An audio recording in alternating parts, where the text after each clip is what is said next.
Insomma, sa tu cosa che mi ha detto il dottore? Il dottore mi ha detto, lei non sa i danni che ha fatto il vino. Per forza, parla per il suo lavoro da professionista, no? Che professionista?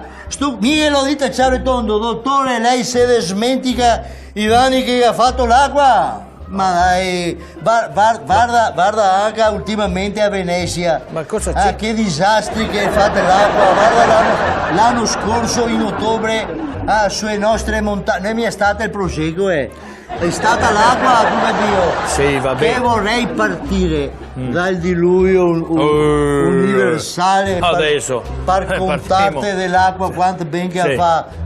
40 giorni e veniste due catarate. Piove, signor, madonna, una scravazzata di Cabernet, una intervallata ogni 5 per piacere. Ma robe da matti. Guarda, l'estate nel diluvio universale, guarda, tempeste, alluvioni, inondazioni, esondazioni, straripamenti, allagamenti, annegamenti, mareggiate, onde anomale, e il tsunami e trombe d'acqua, e il Titanic a Concordia, a rubinetto che perde, a boetta del consorzio. Andiamo avanti E tanto. dopo il vino che fa male.